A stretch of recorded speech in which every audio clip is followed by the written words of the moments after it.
Assalamualaikum warahmatullahi wabarakatuh. Perkenalkan, nama saya Nurhalisa dengan NIM 0120210133 dari semester 7 Universitas Kurnia Jaya Persada Palopo.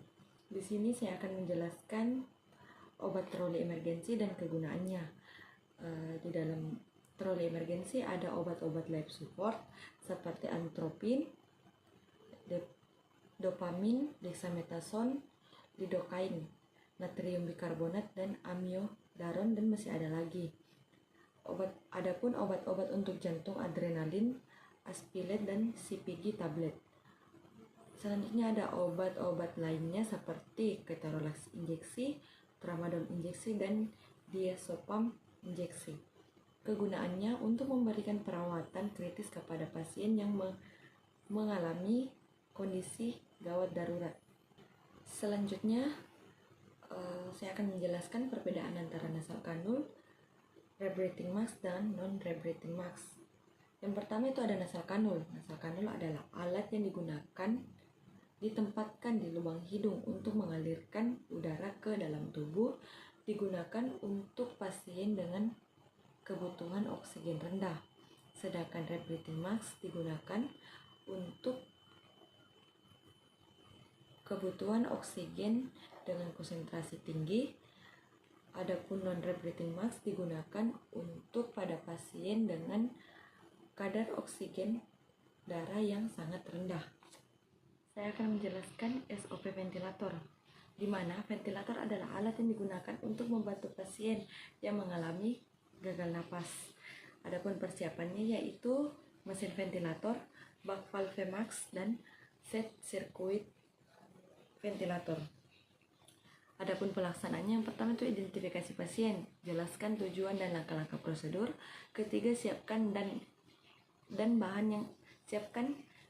bahan dan alat yang digunakan. Lakukan kebersihan tangan 6 langkah. Hubungkan mesin ventilator dengan sumber oksigen. Rangkai set sirkuit pada ventilator. Hidupkan mesin ventilator.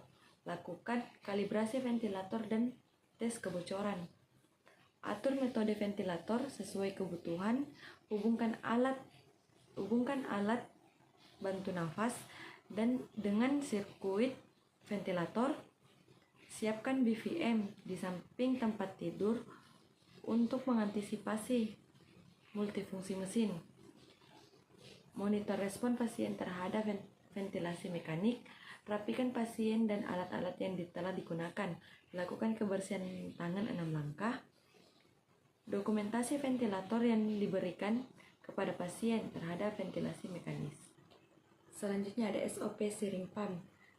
Syringe pump didefinisikan sebagai tindakan yang dilakukan oleh perawat untuk memanfaatkan perangkat pompa mekanis dan memberikan cairan elektrolit dan atau agen farmakologis dengan takaran yang akurat dalam waktu jangka tertentu. Adapun persiapan alatnya, yang pertama itu sarung tangan bersih, kedua mesin syringe pump, yang ketiga yaitu spuit 50, 20, 10, dan 5 cc, perfusor line, 3-way jika perlu, obat sesuai dengan program, cairan pelarut NaCl 0,9 atau water for injeksi jika perlu, dan standar infus. Adapun pelaksananya, yang pertama itu identifikasi pasien, jelaskan tujuan dan langkah-langkah prosedur. Ketiga, siapkan alat, lakukan cuci tangan 6 langkah, pakai sarung tangan, campurkan obat dengan pelarut, sambungkan perfusor line ke spuit dan pastikan tidak ada gelembung. Pasang 3-way jika belum terpasang. Atur 3-way untuk menutup aliran intravena ke pasien. Sambungkan perfusor line ke 3-way. Atur 3-way untuk membuka aliran intravena ke pasien. Hubungkan syringe pump ke saluran listrik. Hidupkan syringe pump dan pastikan mesin berfungsi dengan baik.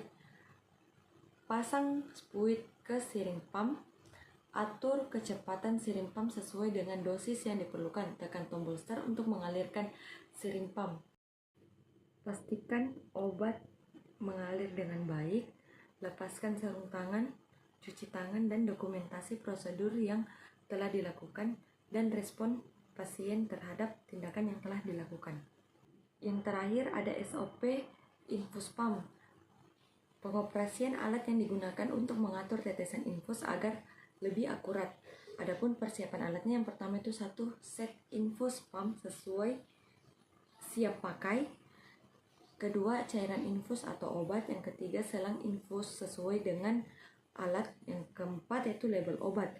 Adapun persiapannya, yang pertama itu identifikasi pasien, lakukan cuci tangan 6 langkah, dekatkan peralatan ke pasien, periksa kondisi infus pasien, ganti selang infus dengan selang infus sesuai dengan infus pump, tutup kateter trip pada selang infus.